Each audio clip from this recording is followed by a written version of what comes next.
আসসালামু আলাইকুম। সংবাদে আপনাদের সবাইকে স্বাগত জানাচ্ছি। আমি ফিরোজ তোহা। শুরুতেই সংবাদ শিরোনাম। বাংলাদেশের সর্বশেষ গুরুত্বপূর্ণ আপডেট সংবাদে আপনাকে স্বাগত। শুরুতে সংবাদ শিরোনাম, পরে বিস্তারিত। শুরুতেই জানাবো, রাজধানীতে মিছিল করতে এসে ছাত্রলীগ নেতা গ্রেপ্তার।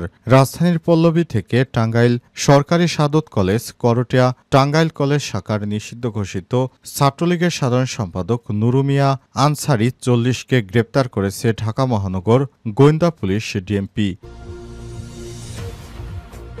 এরপর জানাবো, তুরিন আফরোজ ৪ দিনের রিমান্ডে। বৈষম্যবিরোধী ছাত্র আন্দোলনের সময় রাজধানীর উত্তরা এলাকায় আব্দুল জব্বার নামে এক শিক্ষার্থীকে হত্যা চেষ্টার মামলায় আন্তর্জাতিক অপরাধ ট্রাইব্যুনালের সাবেক প্রসিকিউটর ব্যারিস্টার তুরিন আফরোজের ৪ দিনের রিমান্ড মঞ্জুর করেছে আদালত। এদিকে প্রধান উপদেষ্টার সঙ্গে পিটার হাসের সাক্ষাৎ। তরলিখিত প্রাকৃতিক গ্যাস এলএনজি রপ্তানির মার্কিন বহুজাতিক কোম্পানি অ্যাক্সিলারেট এনার্জি স্ট্র্যাটেজিক উপদেষ্টা পিটার হাস প্রধান উপদেষ্টা ড মোহাম্মদ ইউনূসের সঙ্গে সাক্ষাৎ করেছেন। ৮ এপ্রিল রাষ্ট্রীয় অতিথি ভবন যমুনায় তাদের সাক্ষাৎকার অনুষ্ঠিত হয়েছে। এদিকে ২ থানার নাম পরিবর্তন। বাংলাদেশ পুলিশের ২ থানার নাম পরিবর্তন করা হয়েছে। ২টি থানা বঙ্গবন্ধু সেতু প্রান্তে অবস্থিত। মঙ্গলবার ৮ এপ্রিল স্বরাষ্ট্র মন্ত্রণালয়ের জননিরাপত্তা বিভাগের পুলিশ ২ শাখা থেকে জারি করা এক প্রজ্ঞাপনে নাম পরিবর্তন করে প্রজ্ঞাপন জারি করা হয়েছে। এদিকে পুলিশ সদস্যকে কামড়ে আসামি ছিনতাই গ্রেপ্তার ৫। রাজধানীর পল্লবীতে বাপ্পি নামে ওয়ারেন্টভুক্ত এক আসামিকে গ্রেপ্তার করতে গিয়ে হামলার শিকার হয়েছে পুলিশের সদস্যরা। বাসা নামে পল্লবী থানার এক পুলিশ সদস্যের হাতে কামড় দিয়ে ওয়ারেন্টভুক্ত আসামি বাপ্পিকে ছিনিয়ে নিয়ে যাওয়া হয়। এবং সর্বশেষ জানাবো, ট্রাম্পকে ইসরায়েল ও ইহুদিদের অসাধারণ বন্ধু বললেন নেতানিয়াহু। যুক্তরাষ্ট্রের প্রেসিডেন্ট ডোনাল্ড ট্রাম্পের সঙ্গে বৈঠক করেছেন সফররত ইসরায়েলের প্রধানমন্ত্রী বেঞ্জামিন নেতানিয়াহু। স্থানীয় সময় সোমবার হোয়াইট হাউসে এই বৈঠক হয়। বৈঠক শেষে যৌথ সংবাদ সম্মেলনে দুজন বক্তব্য দেন। প্রিয় দর্শক, এতক্ষণ শুনছিলেন সংবাদ শিরোনাম, এবারে বিস্তারিত। তবে তার আগে বন্ধুরা, অনুরোধ থাকবে সংবাদটিতে একটি লাইক দিন। এই চ্যানেলে আপনি নতুন হয়ে থাকলে আমাদের সংবাদটি দেখতে দেখতে চ্যানেলটি সাবস্ক্রাইব করে রাখুন। কমেন্ট করে বন্ধুরা আপনার মূল্যবান মতামত জানিয়ে দিন আপনি বিশ্বের কোন দেশ থেকে বা বাংলাদেশের কোন স্থান থেকে আমাদের সংবাদটি দেখছেন এবং শুনছেন। আর বন্ধুরা, এই সংবাদটি আপনার সোশ্যাল মিডিয়া ফেসবুকে বন্ধুদের মাঝে শেয়ার করে দিন, যাতে করে তারাও আপনার মতো আমাদের এই লেটেস্ট আপডেট সংবাদগুলো জানতে পারে। এবারে বিস্তারিত।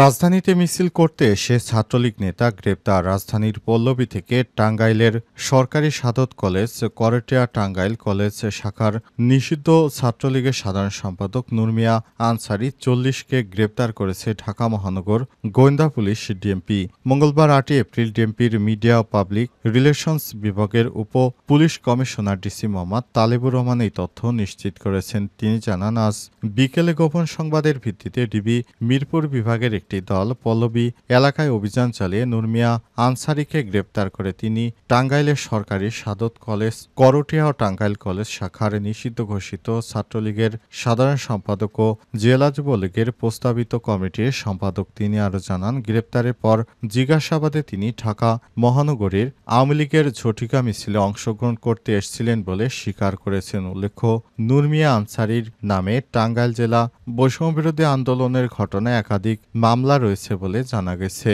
দীর্ঘদিন ধরে তিনি শেখ হাসিনা পালিয়ে যাওয়ার পর আত্মগোপনে ছিলেন। অবশেষে মিছিল করতে বেরিয়ে আসার পরই তাকে গ্রেপ্তার করেছে পুলিশের সদস্যরা। গ্রেপ্তারের পর তাকে কারাগারে পাঠানোর নির্দেশনা দেওয়া হয়েছে। বর্তমানে তিনি কারাগারে রয়েছেন বলে জানা গেছে। তুরিন আফরোজ ৪ দিনের রিমান্ডে। বৈষম্যবিরোধী ছাত্র আন্দোলনের সময় রাজধানীর উত্তরায় আব্দুল জব্বার নামে এক শিক্ষার্থীকে হত্যা চেষ্টার মামলায় আন্তর্জাতিক অপরাধ ট্রাইব্যুনালের সাবেক প্রসিকিউটর ব্যারিস্টার তুরিন আফরোজের ৪ দিনের রিমান্ড মঞ্জুর করেছে আদালত। মঙ্গলবার ৮ এপ্রিল তাকে আদালতে হাজির করে ১০ দিনের রিমান্ড চেয়ে আবেদন করে পুলিশ। শুনানি শেষে ঢাকার অতিরিক্ত চিফ মেট্রোপলিটন ম্যাজিস্ট্রেট জাকির হোসাইনের আদালত তার ৮ দিনের রিমান্ড মঞ্জুর করেছেন। বেলা ১১টা ১২টার দিকে তুরিন আফরোজকে আদালতে আনা হয়। এরপর দুপুর ২টা ৩৫ এজলাসে তোলা হয়। রাষ্ট্রপক্ষ ঢাকা মহানগর দায়রা জজ আদালতের পাবলিক প্রসিকিউটর ওমর ফারুক ফারুকী রিমান্ডের পক্ষে শুনানি করেন। আসামি পক্ষে তুরিন আফরোজ নিজেই আদালতে বক্তব্য তুলে ধরেন। উভয় পক্ষের শুনানি শেষে আদালত রিমান্ডের আদেশ দেয়। এর আগে সোমবার ৭ এপ্রিল রাতে উত্তরার একটি বাসায় অভিযান চালিয়ে তুরিন আফরোজকে গ্রেপ্তার করা হয়। জানা গেছে, বৈষম্যবিরোধী ছাত্র আন্দোলন শেষ দিন ৫ই আগস্ট দুপুর ১২টার দিকে আব্দুল জব্বার উত্তর পশ্চিম থানা এলাকার ঢাকা ময়মনসিংহ মহাসড়কের উপর বিএনএস সেন্টারের সামনে গুলিবিদ্ধ হন। পরে ঢাকা মেডিকেল কলেজ হাসপাতালে চিকিৎসা নেন তিনি। এই ঘটনায় গত ২৭ মার্চ উত্তরা পশ্চিম থানায় সাবেক প্রধানমন্ত্রী শেখ হাসিনা সহ ৫০ জনের নাম উল্লেখ করে আরও ১০০ থেকে ১৫০ জনকে অজ্ঞাতনামা পরিচয় করে মামলা দায়ের করা হয়। মামলার এজাহার নামেও ৩০ নং আসামি তুরিন আফরোজ। শেখ হাসিনার সময় তিনি বিশেষ করে জামাত নেতাদেরকে নিয়ে অনেক মামলা লড়েছেন। জামাত নেতাদের ফাঁসি দেওয়ার পক্ষে তিনি দায়িত্ব পালন করেছেন।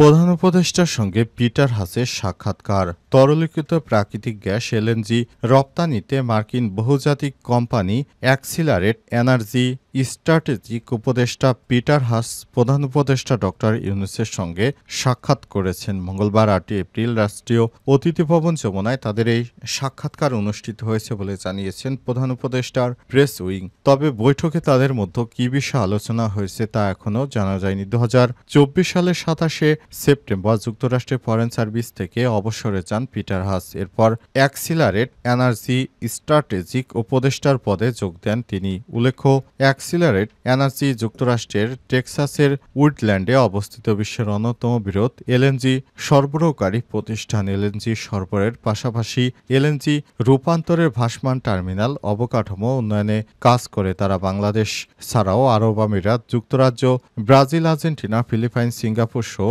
বেশি কিছু দেশে ব্যবসা রয়েছে তাদের।